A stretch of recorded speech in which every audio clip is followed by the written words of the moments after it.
Good afternoon. This is Ms. Srimanti Bottabell, and today we will be discussing the poem An Elementary School Classroom in a Slum in details. Now, this poem by Stephen Spender basically talks about the way the privileged upper class of the society exploits those who are considered to be impoverished, who are considered to be so called lower class of the society, and how this privileged upper class comes up with ways to force the lower class stay in the confined world that they have taken birth.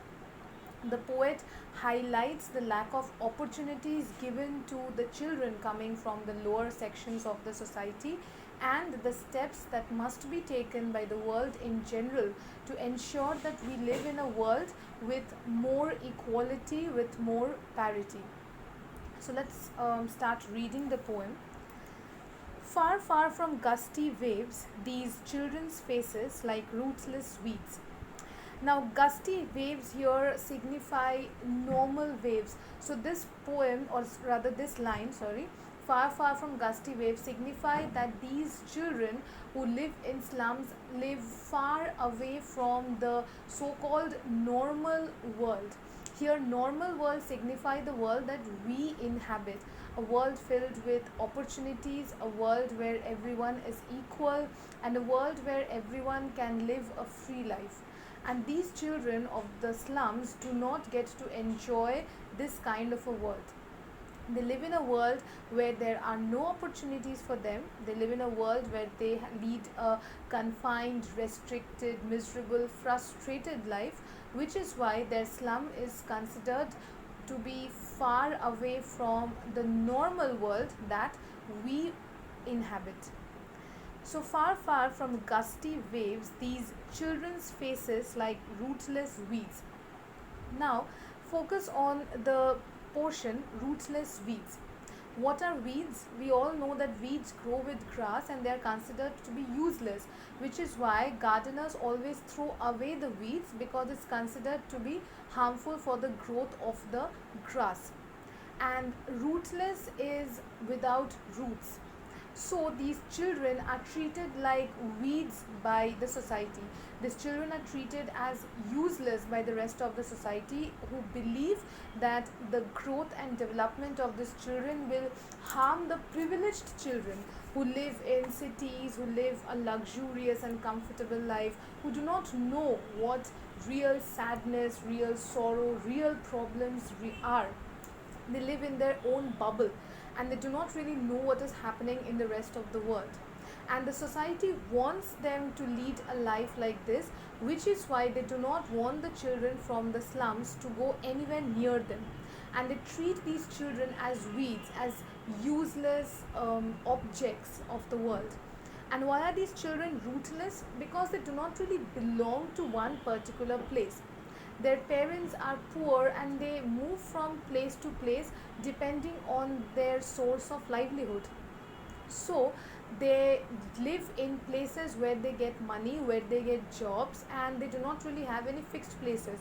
I'm sure you must have read the chapter Law Spring, so you can compare the situation of these children with the lives of children like Sahib, whose parents were refugees, whose parents migrated from Bangladesh, and they moved from place to place as per the demands of the situation, and they went to places where they got a job. So depending on their source of livelihood, their address kept on changing.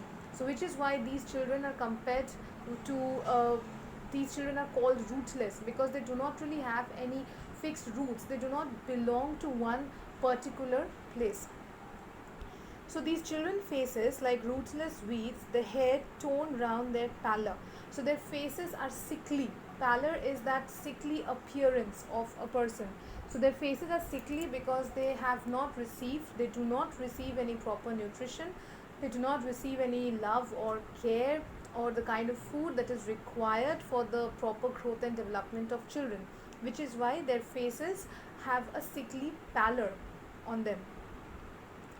The tall girl with her weighed down head, the paper seeming boy with rat's eyes, the stunted, unlucky heir of twisted bones reciting a father's gnarled disease, his lesson from his desk. So in these two lines, or rather three lines, the poet talks about two children who we see in the classroom.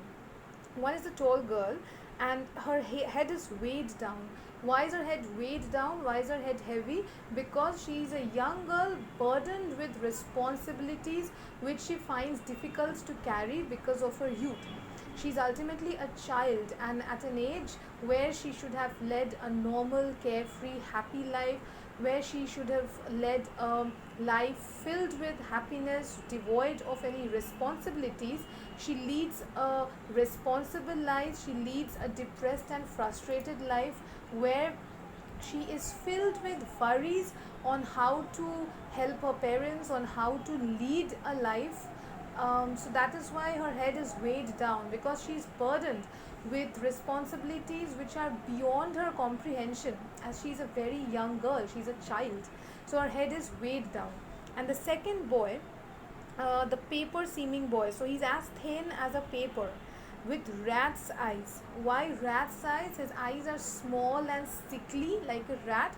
Also, you must have seen what kind of a look does a rat have. A rat is always scrounging for food, looking for food, foraging for food. So the rat's eyes are always darting from one place to another.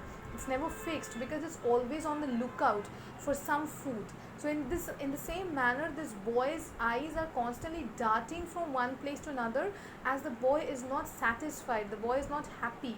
He behaves like a rat because he is scrounging, he is foraging for opportunities, which is why he is compared to a rat here. Also, his sickly appearance makes him look like a rat. He is the stunted, unlucky heir of twisted bones, reciting a father's gnarled disease. So, what has he inherited from his father? What has he become the heir of? He has become the heir of his father's disease. His father had some kind of a disease which led to his deformed physical structure, and the same disease has been inherited by this boy, whose stunted development is because of the disease he has inherited from his father. His bones are twisted, and he has not received any opportunities or any kind of education or money from his forefathers. What he has received is a disease.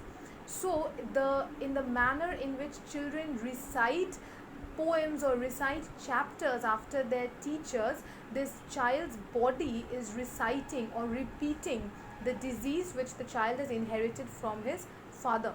So this child's body is repeating, or this child's body is going through the same disease which his father had been suffering from. And so this boy is sitting at his desk, and we now get to see another child who is slightly different from his classmates. And why is he different? Let's read the lines of the poem. At back of the dim class, one unnoted, sweet and young, his eyes live in a dream of squirrel's game in tree room other than this. So why does the poet say that? The poet says that the third child who can be seen in the classroom is very different from the rest of the children. Why? Because this child has still retained his innocence. His eyes are sweet and young, and they live in a dream. What is he dreaming of? He's dreaming of squirrels games. He's dreaming of tree rooms, that is small houses, or small playhouses which children build on trees. So this child has not yet been burdened and frustrated by the world he inhabits. He still retains his innocence, and he still dreams of things which children are supposed to dream of. And this is like a luxury, because the rest of the children have been deprived of their dreams.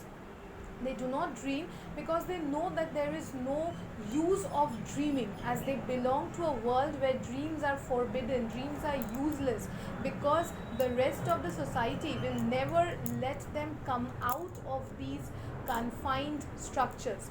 The privileged class want these children to remain confined to these slums, because that is how the privileged class gets to dominate the lower class of the society.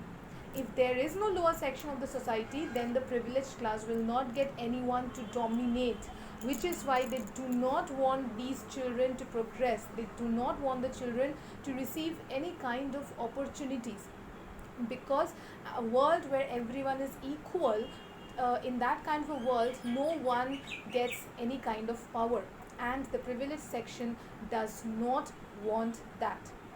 But the poet is happy that at least one child has escaped, and one child still dreams of a world where he would be allowed to be a child, where he would be allowed to lead a happy, carefree life, free from any kind of responsibilities or worries or tensions. Now we let go to the next stanza. On sour cream walls, donations. Now, why does the poet call the walls sour cream? Okay, the walls are, first of all, the color of the walls is pale. It's white, and it's a sickly white. It's not pure white. It's the color of cream, which is a bit milky white. And why has it been called sour? Because cream is supposed to be a part of the privileged world. Cream is something which is a luxury. Like cream as a food item is a luxury and can be enjoyed only by the privileged section. So what these children get is something which is sickly, which is bad, which is something as impoverished as they themselves are, and that is sour cream. So even the walls have been not painted in the color cream, but the color is sicklier than the cream color, because the color kind of reflects the situation that they are living in. Colors are usually supposed to make us feel cheerful. We feel happy when we are in a room filled with color, filled with a lot of light, but these children are deprived even of that. So their classrooms have been painted with a sickly cream color, which frustrates them even further than what they are at the moment. So the walls have been adorned with various kinds of donations given by the rich donors of the society, rich donors who are sort of in charge of the school. So what are the donations? Shakespeare's head, cloudless at dawn, civilized dome riding all cities, belled flowery Tyrolese valley. So one of the donations is Shakespeare's bust, and the second one is a picture of the Tyrolese valley. Okay, Tyrolese is Tyrol, the place where these children live. It's a place in Austria, and they have been given the picture of Tyrolese valley, which is beautiful, which is colorful, which looks like a dream when it is compared to the world that these children live in. And the other thing that they have been given is an open-handed map awarding the world its world. So what does this mean? Open-handed map, as in this map that has been given to the classroom of these children, depicts the outside world, a world which has no place for a slum like the ones where the children live in. So the children cannot find their slum in that world. So basically their world, the slum, which is their world, is absent from the world map. So it is like the map is showing them, or map is showing the world of these children another world which is kind of beyond their reach. Like if you look at a world map, you will be able to see your country, you will be able to see your state, the state that you live in, and if you see the map of that particular state, you will be able to see the locality you live in. But these children, the slums that they live in, have never been marked in the world map or any kind of map, because those slums are not deemed to be places where human beings can inhabit. So it is like the world which the children inhabit, the slums, are completely blotted out from the world map. So it's like the world map is showing them a different world which these children cannot be a part of. And yet for these children, these windows, not this map, their world, were all their futures painted with the fog. So the windows of the classroom show the children their world. Why? Because their world is the slum. They will never be able to move out of the confinements of these slums. They will never be able to see any other kind of world beyond what the slum provides. So that is why their world is not there in that particular map which is hanging on the walls of their classroom. Their world is the world of slum, the world that they are living in at the moment. And their future is painted with a fog. Why? Because their future is uncertain. Privileged children like you, or privileged children like your friends, or even privileged people like me, our future had always been certain because our parents had the opportunity, our parents had the resources to ensure that we led a happy life, we got whatever we wanted. But the future of these children is uncertain because they do not know what they are going to do in the future. They do not know what they're going to do when they grow up, whether they would be allowed to access any kind of opportunities that they want to be given. So they do not know what their future would be, which is why their future is foggy. Their future is not bright, it's not sunny, it is filled with fog, it is filled with mist, where it's impossible to see what lies beyond their immediate surroundings. So, what are their immediate surroundings? Let's see the next lines. A narrow street sealed in with a lead sky. So, even according to the poet, even the sky which envelopes their slum is a lead sky. It is a steel sky. It's colorless. It's drab. It's lifeless. It is not. It cannot be compared to the sky which encloses or which envelopes the world of the privileged class, because that sky is beautiful, it is filled with color, hope, dream. But this particular sky is steely, it's gray, it's bleak, it's drab and lifeless, just like the lives of the children who live under that sky. That is why the sky has been compared to lead, far, far from rivers, capes, and stars of words. So, the world that they live in is far away from beauty, hopes, dreams, and opportunities which comes with the power of words, that is, the power of education. They live in a narrow world, they live a narrow life, and they do not have any idea about the kind of world that lies beyond the realms of their slum. Surely Shakespeare is wicked, the map a bad example, with ships and sun and love tempting them to steal.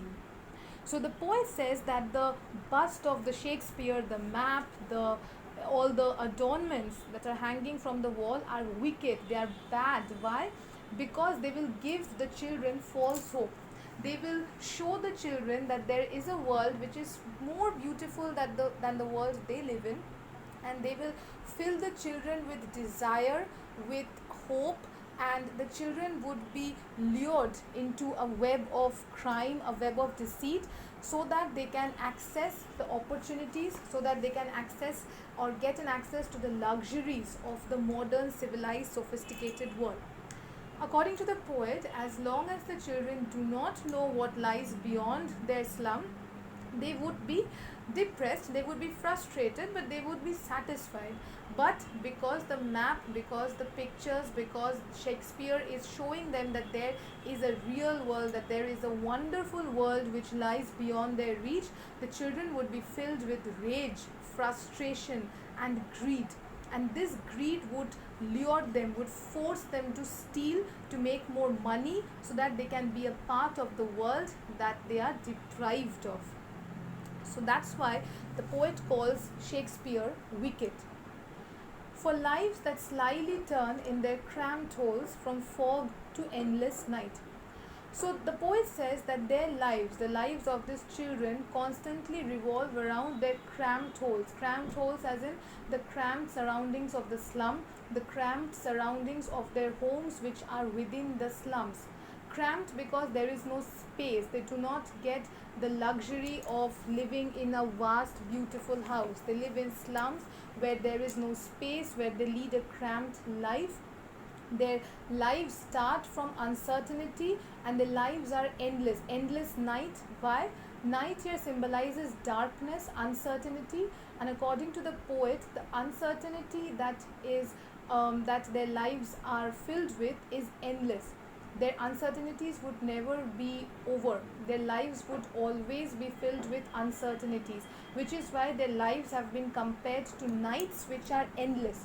Because nights are always dark, nights are always bleak and drab, and nights are always lifeless, filled with despair.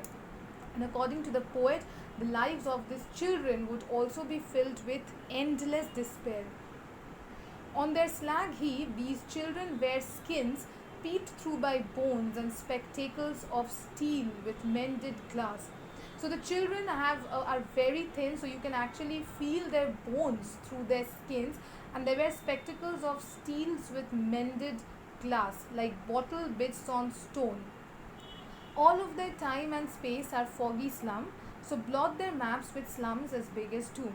So, according to the poet, their lives are filled with nothing but the images of their slum. So, it is much better to give them maps which are filled with the images of their slum rather than the images of the beautiful world which lies beyond their reach. According to the poet, their maps should not contain the images of the beautiful world. They should not be allowed, or they should not be given access to the maps of the world.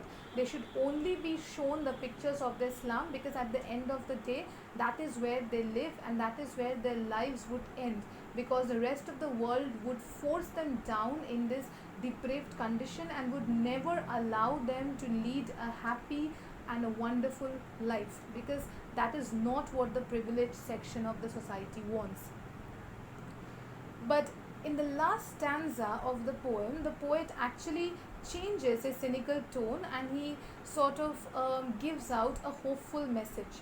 What is that message? Unless governor, inspector, visitor, this map becomes their window, and these windows that shut down their lives like catacombs. Break open till they break the town. So, according to the poet, unless any governor or inspector here as in people who inspect schools, okay, these are not police inspectors. Government schools are always inspected by people in authorities who come and ensure that the money which is being spent by the government is handled efficiently by the school. So, according to the poet, the only way by which the children get a glimpse of the outside world, or the way people live in the outside world, is when people from outside world visit them, like a governor or any inspector or a rich donor. Until that kind of a situation, it is this map, the world map, which is their only way to get a glimpse of the outside world. And the poet actually compares their lives with catacombs. Catacombs are underground cemeteries. So according to the poet, these slums are like cemeteries which kind of buries the children alive, because it kills the hopes and dreams and aspirations of these children and it buries them alive. And the poet urges the children to break from these shackles, break from these restrictions that the world imposes upon them, break away from the cemetery like situation that they live in, and lead a happy and free life. And show the children to green fields and make their world run azure on gold sands.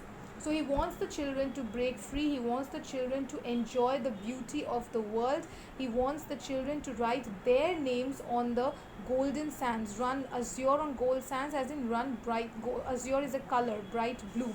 So he wants the children whose lives are pale like the color sour cream, he wants the children to attain brightness, to gain some color, to gain some aspiration, hopes and dreams, and he wants these children to lead a happy, carefree and independent lives. He wants these children to break the barriers and just run out into the world and lead the life which they are entitled to, and let their tongues run naked into books. So he wants the children to absorb the books, he wants the children to be at one with the books.